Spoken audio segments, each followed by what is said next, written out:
बिस्मिल्लाहिर्रहमानिर्रहीम। अस्सलाम वालेकुम। मेरा नाम है एहसन और आप देख रहे हैं मेरा YouTube channel horror stories by Ehsan. तो उम्मीद करता हूँ आप सब लोग खैरियत से होंगे। अल्लाह ताला आप सबको अपने हिफ्ज़ व अमान में रखे, आमीन।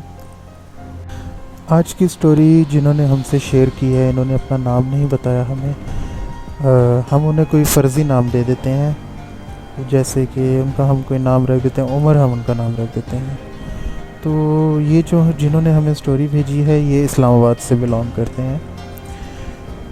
इनकी स्टोरी इतनी ही कोई हद से ज़्यादा क्रीपी और ड्राउनी है कि इंसान इमेजिनेशन में चला जाएगा। जब मैंने ये सुनी, जब उन्होंने मुझे ये शेयर किया और उन्होंने कहा कि ये आप अपने यूट्यूब चैनल पे आके नरेट करें, तो मैं इसे जब सुन रहा था तो एक बार मैं भी इमेजिनेशन में चला गया। लेकिन बढ़ते हैं इनकी स्टोरी की तरफ। तो ये जो उमर हैं, जिनका हमने फ़र्ज़ी नाम रखा, इनका कहना है कि ये पहले रहते थे लाहौर में। तो इनकी कारोबार की वजह से पोस्टिंग इस्लामाबाद में हो चुकी थी। तो इनके लिए एक किसी भी इंसान के लिए नया शहर, नया रहन सहन, सब कुछ एक काफ़ी ही मुश्किल चैलेंज होता है, और फैमिली के साथ तो और भी ज़्यादा मुश्किल होता है। उमर का ये कहना था कि वो अपनी वाइफ के साथ इस्लामाबाद शिफ्ट हो गए। इन्होंने एक घर पसंद किया। ये घर मारगला हिल्स से पीछे एक इलाका लगता है। अगर कुछ लोग इस्लामाबाद की तरफ आए हों, आपको अगर पता हो उनको, दामने को से आगे पीर सुहावा एक जगह है, उससे भी आगे एक जगह है जहाँ से थोड़ा सा आगे जाएं तो डिस्ट्रिक्ट हरीपुर शुरू हो जाता है, बट उससे पहले ये जगह आती है जहाँ इन्होंने घर इनको मिला। उमर का कहना था कि पहले दिन जब हम घर में आए हैं तो वो घर हमें बहुत ही क्रीपी लगा, हद से ज़्यादा क्रीपी घर था। उसमें वाइब्स ही बहुत क्रीपी थी। तो लेकिन ऐसा कुछ दिमाग में नहीं था कि जो कुछ आगे होने वाला था ऐसा भी कुछ हो सकता है। तो वो आ गए, शिफ्ट हो गए। पहले वो आए थे सामान छोड़ने आए हैं, कहते हैं कि हम सामान छोड़ के चले गए। तो तब तक कुछ ऐसा नहीं था। फिर वो गए, अपनी वाइफ को भी लेकर आए कुछ दिन बाद। फिर उनका कहना है कि आज हमारा फर्स्ट डे था, हम लोग बहुत थक टूट चुके थे। हाँ, हमने सोचा कि अब क्यों ना आराम किया जाए। तो जब हम लोग आराम करने के लिए अपने रूम्स में गए, हम लोगों ने रेस्ट किया। तो फिर उसके बाद शाम हो गई। शाम का खाना वगैरह खा के हमने छत पर आकर देखा तो चारों तरफ सिर्फ पहाड़ और जंगल थे और कुछ भी नहीं था। तो वो हर तरफ से जो जंगल की वाइब्स आ रही थी, अंधेरा था, पहाड़ थे आसपास, मरगला हिल्स। तो उन्होंने फ़ैसला किया कि अब खाना खाने बाहर जाया जाए। और क्योंकि उनका फर्स्ट डे था तो शायद घर में ऐसी कोई तैयारी नहीं थी कि घर में खाना वो खा सकें। तो उनका कहना था कि हम खाना खा के आ गए। तकरीबन रात के 10 से 11 बजे का टाइम था। तो हम लोग घर में आए, हमें सब नॉर्मल लग रहा था, कुछ एक्टिविटी नहीं थी, कुछ भी नहीं। तो फिर उन्होंने कहा कि हम थक भी गए थे, दिन में भी हम बहुत कम आराम कर चुके थे, तो हम अब रेस्ट करने के लिए चले गए कि अब रात काफ़ी हो चुकी है और सामान भी सेट करना है, क्योंकि उन्होंने सामान सेट नहीं किया था। ऊपर से उनका साथ एक छोटा उनका बेटा भी था और वाइफ थी और वो खुद थे। तो वो उन्होंने जो अपना मेन रूम रखा वो वहाँ सोने चले गए। उमर कहते हैं कि बस हमारी आंख लगी ही थी और पता ही नहीं चला कब हम सो गए। तो रात को तकरीबन 1:30-2 बजे बारिश बहुत ज़्यादा स्टार्ट हो चुकी थी, लाइट भी गई हुई थी। तो उनका कहना है कि बारिश हो रही थी तो हमारी आंख खुली। फिर हमने सोचा ये तो अच्छा मौसम हो चुका है, तो वो खुशगवार मौसम है। तो वापस हम लेट गए सोने के लिए। थोड़ी ही देर गुजरी होगी, 5 से 10 मिनट के एक जंप की आवाज़ आई हमारे सहन में। वो जंप बहुत ह्यूज हैवी किस्म का जंप था। किसी नॉर्मल इंसान का इतना बड़ा जंप की आवाज़ नहीं हो सकती। वो और उनकी वाइफ दोनों घबरा के उठ गए। उमर कहते हैं कि मैं उठा, मैंने दरवाज़ा खोला।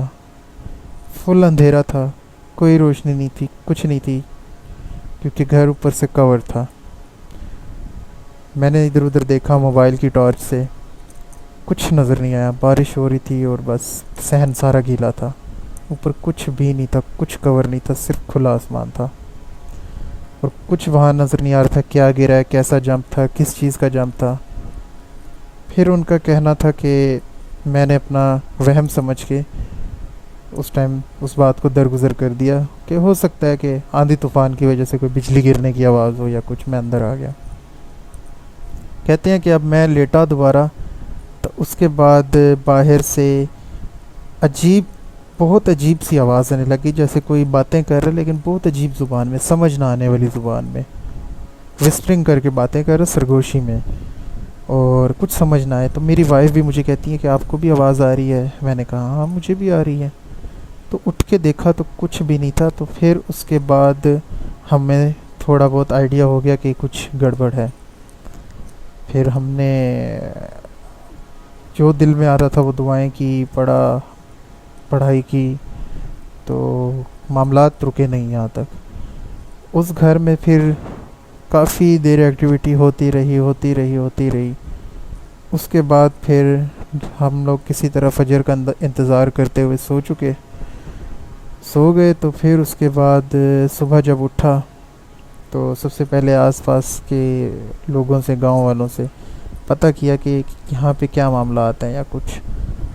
तो कुछ लोगों ने तो हमें यही कहा कि नहीं कुछ नहीं है ऐसा, आप रहें, इजी रहें, बिल्कुल आपका वहम है। लेकिन हमें कुछ लोगों ने कहा कि ये घर बाहरी है, ये बहुत टाइम से ये घर बंद है, तो शायद हो सकता है कि किसी को आपका आना अच्छा ना लगा हो। इस बात को सुन के उमर जो है वो और ज़्यादा परेशान हो गए कि मेरी वाइफ भी है, मेरा छोटा बेटा भी है, मुझे ऑफिस वगैरह भी देखना होगा, तो ये तो मतलब कि बहुत ज़्यादा मामलात और तरफ जा रहे हैं।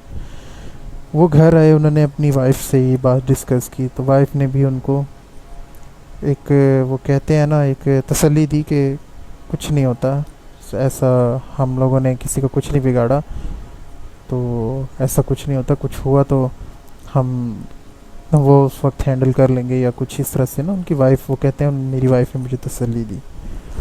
वो कहते हैं कि हम लोग का दूसरा दिन था, दूसरी रात थी। पहले तो हमें नींद ना आए, कुछ भी नहीं हो रहा था, बिल्कुल सब खामोशी थी, सब कुछ। फिर हमने कहा चलो सो ही जाते हैं कि सब कुछ ठीक है। वो कहते हैं हम सोए हैं 12 बजे के 1 बजे, 2:30-3 बजे मामलात फिर शुरू हो गए, आवाज़ें आना। और अब की बार चीखों पुकार की आवाज़ें थी, जैसे किसी को गुस्सा हो हमारे यहाँ रहने से। उनका कहना था कि अब हम उठ गए और अब हमने वो लाइट ऑन करके हम बैठ गए, और घर की बाहर की भी लाइट्स ऑन की हुई थी हमने, कि कुछ हो तो हमें नज़र आए। अब वो कह रहे हैं कि हम बैठे हुए सिर्फ इंतज़ार ही कर रहे हैं कि रूम में पड़ी चीज़ें खुद ब खुद मूव करने लग गई, मतलब हिलने लग गई। तो जैसे कि किसी को ना हमारा वहाँ बैठना भी पसंद नहीं था। तो उसके बाद थोड़ी देर गुजरी, वो बहुत ज़्यादा शोर शराबा रूम में होने लग गया। मैं और मेरी वाइफ हम उठ के बाहर आ गए, क्योंकि वो रूम बहुत ज़्यादा, मतलब कि वो रहने बैठने के वो उसमें नहीं था, पोजीशन में नहीं था रूम कि यहाँ बैठा जाए। हम बाहर आ गए। बाहर आकर हमने देखा कि कुछ थोड़ा बहुत मामलात इजी हो जाए, लेकिन होने का नाम नहीं ले रहे थे। फिर उनका कहना था कि हम लोग बाहर रोड की तरफ चले गए। बाहर हमारी गाड़ी खड़ी थी। हमने सोचा कि बस अभी यहाँ से निकलते हैं, सुबह आके कुछ करते हैं या कल अपना सामान उठवाते हैं और यहाँ नहीं रहना। वो कहते हैं कि हम बाहर निकल रहे थे, जो कि हमारा मेन गेट था वो लॉक हो चुका था। ना तो उसमें कोई ताला था, ना उसमें कोई चाबी वाला ऑटोमेटिकली लॉक था, ना ही कोई और किस्म का लॉक था। जस्ट एक बड़ी वाली जो कुंडा होता है और एक कुंडी होती है वो थी, वो अंदर से बंद करने वाली वो थी, लेकिन वो खुली थी। लेकिन बाहर से किसने क्या किया हुआ था कुछ आइडिया नहीं था। वो दरवाज़ा खुलने का नाम नहीं ले रहा था। हम उस दरवाज़े को खोलने की कोशिश करें, वो ना खुले। उसके बाद हमने बड़ी कोशिश की, चीख पुकार किया, कोई ना हमें सुन पा रहा ना कुछ। रात का ऐसा टाइम था, उस पूरे इस पहाड़ी एरिया में सिर्फ हमारा घर सेपरेट था, बाकी लोगों के घर आगे साथ साथ जुड़े हुए थे कुछ ना कुछ फासले से। तो उन उमर का कहना था कि ये चीज़ देखकर अब मुझे बहुत ज़्यादा अपने से ज़्यादा अपने बीवी बच्चे के लिए वहम हो रहा था कि इनको ना कोई नुकसान हो जाए। फिर मैंने बड़ी कोशिश की, दुआएं पढ़ी, मैं आगे हिम्मत करके गया और मैंने पूछा कि कौन हो आप, क्या चाहते हो, मेरी बीवी बच्चों को हमें क्यों तंग कर रहे हो। तो आप लोग यकीन नहीं करेंगे, जिस ये उमर भाई जिस तरह बता रहे थे, उनकी ये वाला जो सी पार्ट मैं आपको बताने जा रहा हूँ, ये बताते हुए उनकी आवाज़ कांप रही थी और मुझे भी बताने में ये बहुत ज़्यादा एक गूज़ बम्प्स आ रहे हैं, आपको भी शायद सुनने में आए।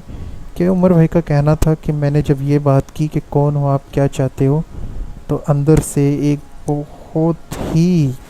बहुत बहुत कदावर जैसे इंसान हो, उस जैसे इंसान की आवाज़ आई, तुम यहाँ क्या करने आए हो, तुम्हें पता नहीं है यहाँ हम रहते हैं, तुमने हमारी रोज़मर्रा की ज़िंदगी में दखल दे के तुमने हमें तंग किया, यहाँ से चले जाओ और ये सामान भी यहीं छोड़ कर जाओ और कभी मुड़कर वापस ना आना अपना सामान लेने के लिए। ये सामान अब हमारा है, ये हमारे इस्तेमाल में होगा। बस उमर कहते हैं ये मेरे सुनने की देर थी, तो मैंने उनसे कहा ठीक है हम जा रहे हैं, हमारे दरवाज़ा नहीं खुल रहा। तो आगे से जवाब आया, ठीक है जाओ, अब दरवाज़ा खुल गया है तुम्हारा, कभी वापस मत आना और ये सामान भूल जाओ। उमर कहते हैं मैं बाहर निकला, मैंने दरवाज़ा खोला, दरवाज़ा खुल गया और मैं जैसे तैसे करके गाड़ी में बैठ के वहाँ से निकला और किसी होटल में जाके मैंने तो वहाँ पे चेक इन किया और वो रात गुजारी। अगले दिन मैंने अपनी कंपनी से बात की कि ये जो घर मुझे आपने दिया है, इस घर में ये सब कुछ है और ऐसे मेरे साथ हुआ है। तो उस कंपनी वालों ने उसको उमर से कहा कि हम आपको रिहाइश दे देते हैं, तो जैसा आप कहते हैं वैसा ही होगा। और उमर ने फिर उनको मना किया कि आप ऐसी कोई इन्वेस्टिगेशन जाके नहीं करेंगे या नहीं देखेंगे, बस हमारा सामान था, हमने वो दे दिया जिसने मांगा, बस हमें उस घर में नहीं रहना। तो यूँ फिर उमर भाई कहते हैं कि मैं अपने घर दूसरे घर में आ गया जहाँ मुझे शिफ्ट किया गया, वहाँ पे ऐसे कोई मामलात नहीं हुए, लेकिन मुझे 3-4 दिन बुखार रहा, उसके बाद मेरी तबीयत ठीक हो गई।